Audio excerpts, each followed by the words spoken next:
Are you running out of ideas to keep your children occupied?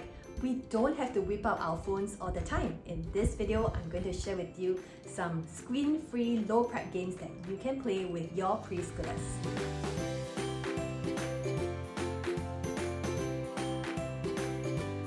Welcome to Motivation Monday Episode 8, brought to you by HP Instant Inc. The Motivation Monday series aims to empower parents like you with ideas and strategies so that you can motivate children in their learning and everyday life. When we are out or waiting at a restaurant, I will always bring along a notebook and my kids and I will play simple games in it. However, there are some games that are almost impossible to draw, and that is when I will print it out on a printable, particularly this dots and boxes game. My kids enjoy it and I'm sure your kids will too. So before I explain how we can play this game, do know that you can grab this printable from the HP website for free, and I have added the link in the description below. I print out the kids' home learning activities with the HP printer and the HP Instant Ink subscription service. HP Instant Ink subscription users can get ink delivered to their doorstep once HP detects low ink levels in their printer. And there is no delivery charge. You can even return your cartridges for free recycling. Overall, you can save up to 50% on ink cartridges because of HP's high volume cartridges, and the pricing is based on the pages that you print. HP Instant Ink caters to different users, so there's a lot of flexibility in choosing a plan that suits your needs. If you don't print a lot, they have a price plan that costs $1.90 a month, and this is regardless of black and white or colored printing. If you already own a HP printer or intend to purchase one, I recommend you click on the link below to sign up for 3 months of HP Instant Ink subscription service. When my kids were younger, I remember having to bring a lot of items when we head out for their entertainment. So there will be like sticker books, coloring books, many toys. So now that they are older, they don't need these sticker books anymore. But what I usually do is to just bring along a notebook as well as pencils. That is where we will play games on the go, or they will very much enjoy reading on their own. Personally, I have enough ideas to engage my kids, so I never let them watch screens when we are out. However, I understand that there are some parents who have no clue what to do and they tell me their kids are pestering them. So I hope that I can share some ideas in this video so that you can keep your kids meaningfully occupied on the go. I will be sharing 5 games in this video, and the first game is I Spy.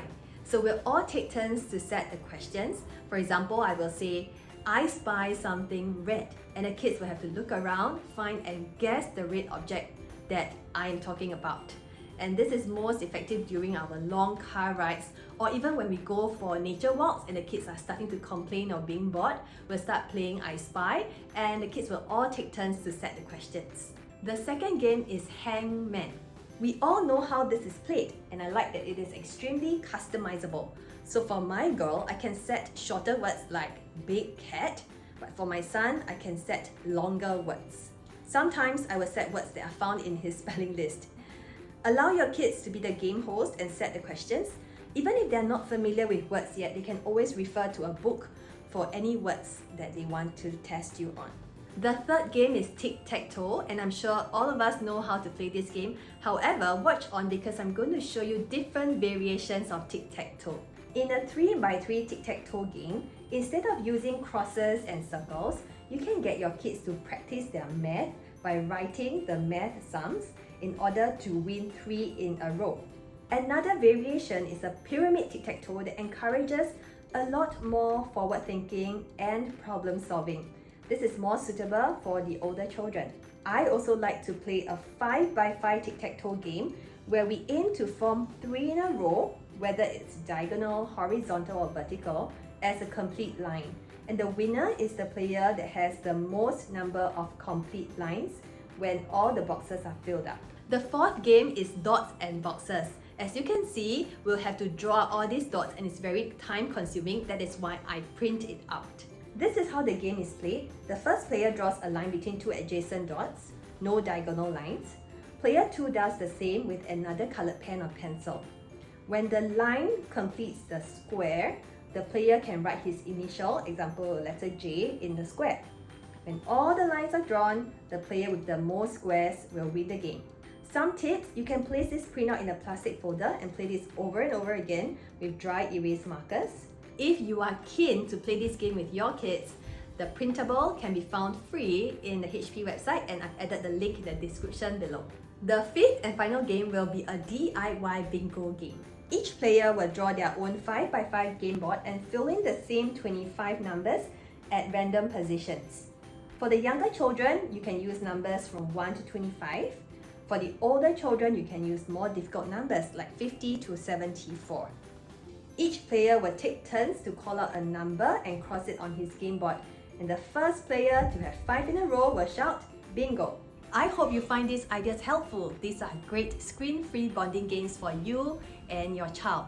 The games can foster critical thinking and decision making.